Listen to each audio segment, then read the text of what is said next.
Hey everybody, Alexander Cruz here. I recently just did a 30 days challenge, a vow of silence for 30 days.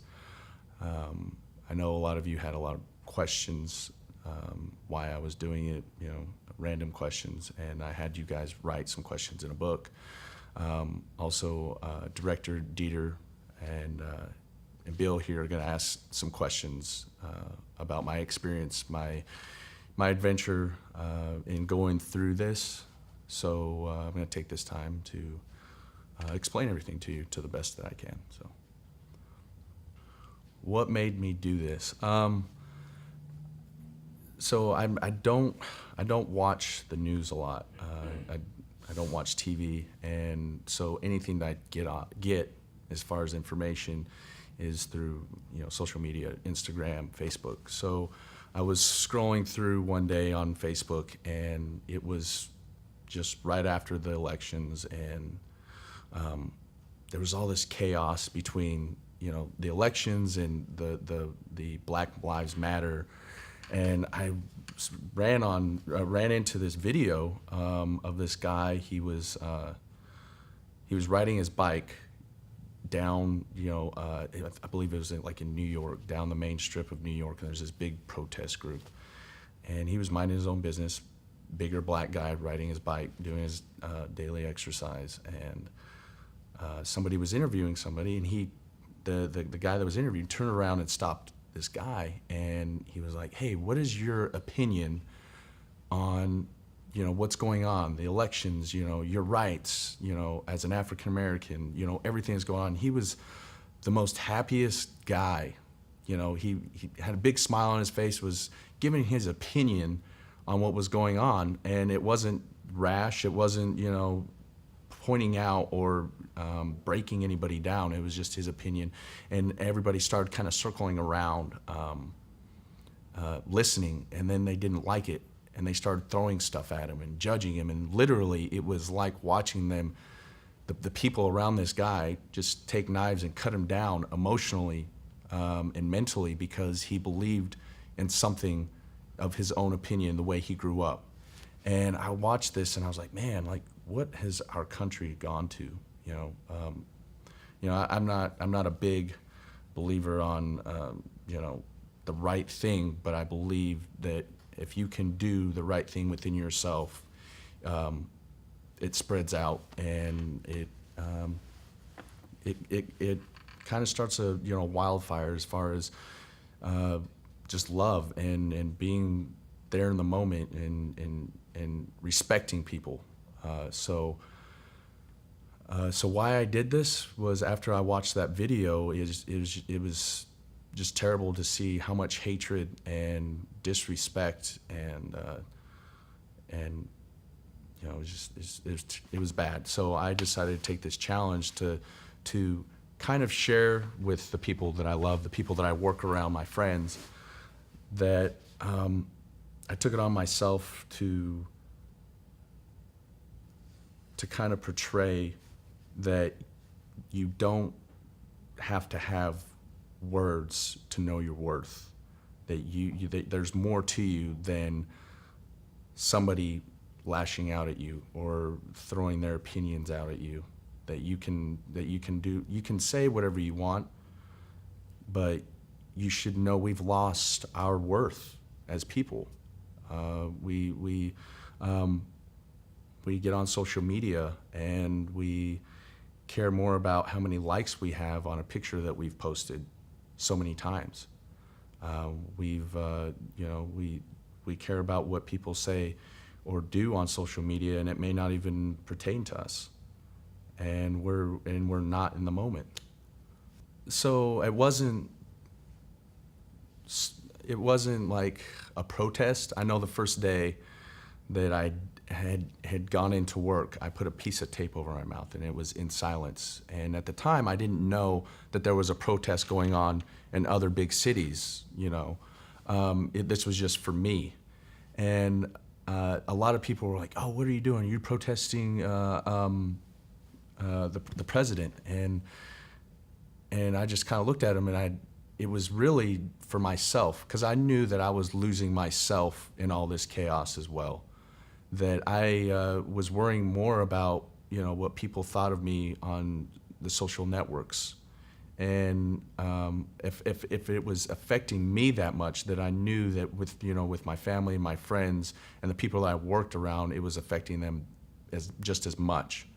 So I went and took it upon myself to kind of evaluate myself, and also to kind of inspire other people to maybe even think about doing it, to stop and think of where they stand in today's society. So, was it hard not talking? It was really, really hard not talking, especially when you have so many people asking you questions and they know that you can't respond. Yeah, it was really, really hard, especially also when I wake up in the mornings. I always do voice warm-up routines. I love doing, different voices and animated voices. And when I woke up the first morning, like, I dreamt about it and I thought about it in my sleep. So when I woke up, I knew that I couldn't speak, and that was really, really hard. It's not that I like listening to my voice, but I love being in so many characters throughout the day. So, and it was really hard to communicate, at work, and with people that really care about you and want to know what's going on, and they want to hear your voice. I had so many people, after a few days, like, I just want to hear your voice. I want to, communicate with you. And a lot of times that kind of got to me, because I was like, man, I wish I could communicate with you. I wish I could get on that level of chemistry, from person to person.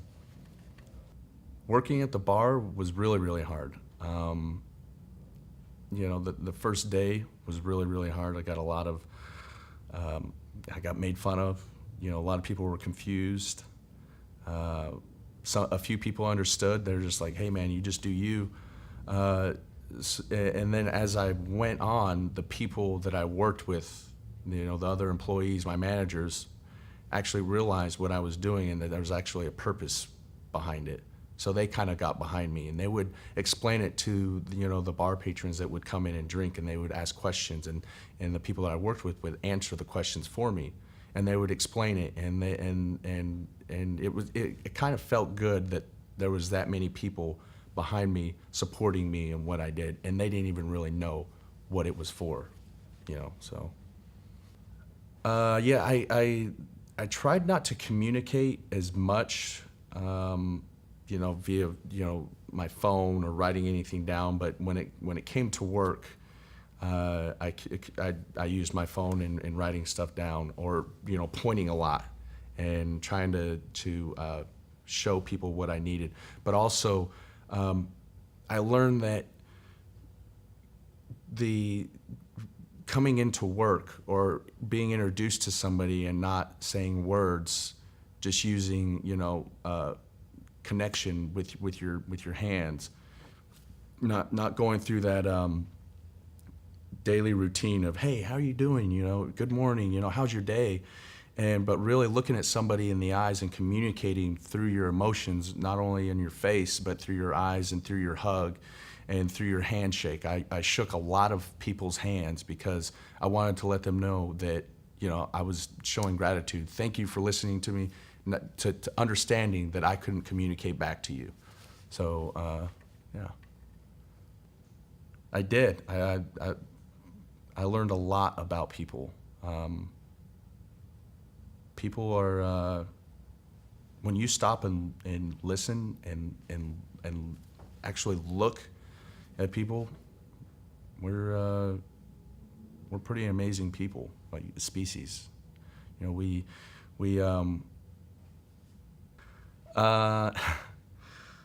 first word was, I was working, and it was at midnight. Only a few people knew that I was, that at midnight my vow was broken, and I was working behind the bar, and one of the guys that I worked with was just really frustrated at the time, and he came at me and he was explaining, and I just put my hand on his shoulder and I was like, it's okay, just keep working. So I guess it's okay. And he looked at me and he was like, oh, you can talk. And I was like, yeah, I can talk. I couldn't really fluctuate my voice because it was really, really sore. It kind of hurt to talk. But yeah, that was my first word. It's okay. So, yeah. Cool. Yeah, yeah. The first day that I had people tip me more. They tipped me money because they were like, oh man, this is amazing that you're doing this, you know, a self-awareness kind of deal. And they would give me money. I had people take pictures with me. And then I'd have like, you know, little kids look at me and like, oh my gosh, Mom, like this guy's got tape on his mouth. Why can't he talk? So I got a lot of different reactions. A lot of people that I work with would, you know, kind of tease and make fun throughout the whole process. But there's a lot of reactions. A lot of people didn't know how to take it. You know, they just kind of looked at you and wasn't sure whether or not to ask a question or to just stare at you and kind of wonder why. And in your head, you know, in my head, I was looking at them, and which I wore a shirt underneath all my shirts, and it kind of explained it a little bit. And I would just kind of lift it up, and it said, you know, 30 days in silence. And they were like, oh, wow, you know. And some were like, okay, that's weird. You're crazy. And I'm like, in my head, I'm like, yeah, I'm a little both. I'm special and crazy. So, yeah. My favorite part about not talking and communicating was being able to just look at somebody and not have to answer. You know, there's a lot of times I didn't want to answer, and there's still times right now that I don't want to talk. I just kind of look at people. I catch myself just listening. So it was kind of being able to get away with just kind of staring at somebody and just saying, all right, I'm just going to listen. I'm not going to talk, you know, because so often when we communicate with somebody else, we catch ourselves wanting to interact by hearing our own voice. And when you just kind of sit back and you just listen to theirs and be in the moment with them, it actually becomes a real conversation. So that's one thing I really, really liked, was being able to just not have to answer. Yeah, not have to answer anybody. Yeah, I feel like it slowed down a lot. And it not only did it slow down, you know, work process and your thinking process and communicating process, but it slowed down, you know, being in that moment, being with somebody, them actually stopping and understanding each other. Even when we did the first photo shoot, you know, it slowed down the whole process to where we had to communicate in a way we've never communicated, doing a photo shoot and trying to explain everything without communication. And even then, it still turned out to be a great shoot.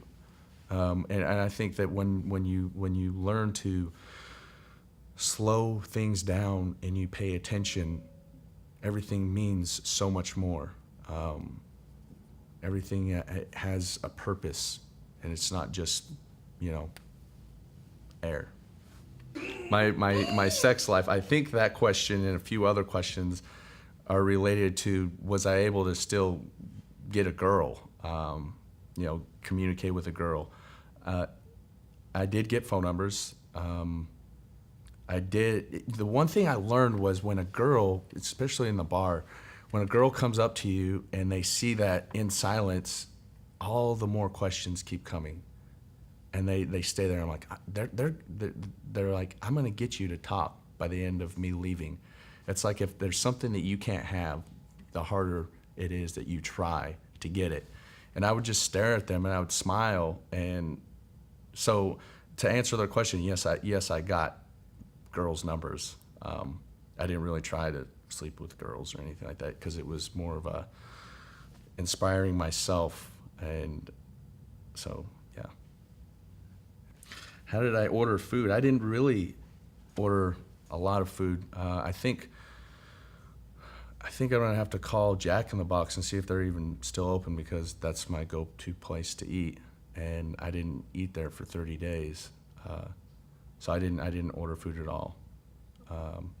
there's a place next door to us called Brew House, and I would point, because on my lunch breaks I would point what I needed. But as far as like going through drive-throughs or anything like that, I just stayed home and cooked and did all that. So I didn't go out to eat very much. So my favorite app, Spotify. I listen to in YouTube. I listen to a lot of inspirational music, motivational speeches, because there's so many times in this 30 days that like I just wanted to just, scream. I wanted to express myself, and I couldn't. I would sit there in the bathroom and look at myself in the mirror, and I'm like, man, are you crazy? Like, why don't you just talk? I'm here by myself. I was at home by myself, and I'm like, just talk. Nobody's gonna know. But it was listening to those apps and listening to those motivational stuff that kept me keep going, because if it's something that's worth doing, then do it the right way, the whole way. So Spotify and YouTube and listening to those things were the apps that I listened to. So you felt like your listening had improved over that whole time period? My listening improved a lot. I thought I was a really good listener prior to this whole adventure. When you're sitting there and you're listening to somebody and they're communicating with you, and there's no a routine conversation of, hi, how are you doing? They're asking me how I'm doing, and I'm shaking my head, I'm doing good. But in my response, it's always a touch. It's always looking at them and really saying with my emotions, how are you doing? And people react to that, because often, we hear somebody's voice, but we don't see their emotions. And there was a few times where I was sitting there listening, and somebody, they would break down because they would actually go into what was going on in their life. They were actually communicating, being in the moment, understanding how to express yourself without just going through the everyday routine of having a conversation. I listen a lot more. I mean, obviously we want to listen more. We want to interact with other people. But going back to talking, now it's applying my listening to my communication in a conversation with somebody that I can actually communicate with, if that makes any sense. It's now applying my listening with my talking. It's really hard because we always want to hurry up and answer or say the right thing instead of stopping and listening and then answering with your opinion of listening. Yeah, if that makes any sense. It's confusing. Yeah, I had a lot of people end up venting to me. Yeah, but it was quick vents. It wasn't really personal venting, because I work a lot, so I'm around the bar a lot. But then I also had some people that I would sit next to at break, or I would just, and they would actually want to communicate. They would, and they would tell me, they're just like, I just want to talk to you. And to me, at the time, I was like, well, I'm here, I'm listening. Like, communicate with me. This is me listening to you and allowing you to communicate with me. But really, so many people rely on a reaction in a conversation, and then instead of putting what's important in the conversation instead. Yeah. What words of encouragement and inspiration do I have for people that watch this or that know me? Is is that you're important. At the end of the day, it's that no matter what's on social media, what's, you know, in Facebook and Instagram and what people tell you, you're worth more than any words that can define you. And it's being one with yourself, being present, being in the moment, enjoying life for right now, and just to love each other, to love unconditionally. I believe that that's the one thing that will keep us as people, as a society, is to love each other and to respect each other, because I feel like we've lost that. And at the end of the day, you know, all I want to do is leave something behind. When it's my last day on earth, I want to be able to look down and know that I left an inspiration on somebody, you know, a friend, a family member, somebody I work with, a kid that grows up and hears about me, or hears, you know, the inspiration in the things that I listen to. I just want to leave something behind to those that are struggling, because I've been there, emotionally, you know, mentally and physically. So, yeah, that's what I want to leave behind.